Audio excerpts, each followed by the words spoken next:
நீங்கள் ஃப்ரான்ச்சைஸியில் ஒரு food business எடுத்து ரன் பண்ண போகிற ஒருத்தரா நான் சொல்கிற இந்த 3 விஷயத்தை நீங்கள் கட்டாயமாக தெரிஞ்சுக்குங்க. இந்த விஷயம் தெரியலனா கண்டிப்பாக நீங்கள் ஃபெயிலியர் ஆகிடுவீங்க.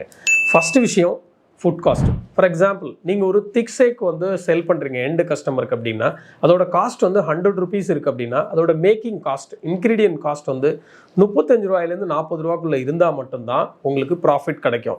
ஒருவேளை உங்களோட மேக்கிங் காஸ்ட் 50 ரூபாயா 60 ரூபாயா இருந்தால் கண்டிப்பாக உங்களுக்கு நெட் ப்ராஃபிட் 5% 10% தான் கிடைக்கும். ரெண்டாவது பாயிண்ட் என்ன அப்படின்னு பார்த்தீங்கன்னா இன்வென்ட்ரி மேனேஜ்மெண்ட்.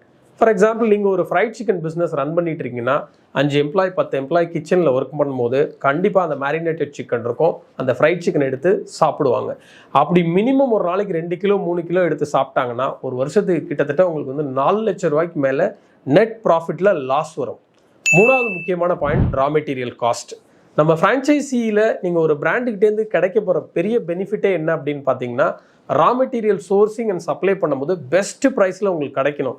ஒருவேளை மார்க்கெட் ப்ரைஸை விட நீங்கள் அதிகமாக ஒரு ஃப்ரான்ச்சைஸிற்கு பே பண்ணிகிட்டு இருந்தாலும் உங்களோட நெட் ப்ராஃபிட் 20%லேருந்து 5%ஆவோ 7%ஆவோ இருக்கும்.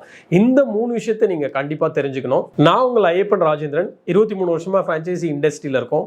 ஃபுட் பிஸ்னஸ் பற்றியும் ஃப்ரான்ச்சைசி பற்றியும் நிறைய சீக்ரெட்ஸ் இருக்குது. என்னோட ஒரு 1-on-1 கன்சல்டேஷன் எடுத்துக்கங்க. இது எல்லா விஷயங்களும் நீங்கள் தெரிஞ்சுக்கங்க. தெரிஞ்சுக்கிட்டு நீங்களும் ஒரு சக்ஸஸ்ஃபுல்லான தொழில் முனைவராக உருவாக முடியும். தேங்க்யூ.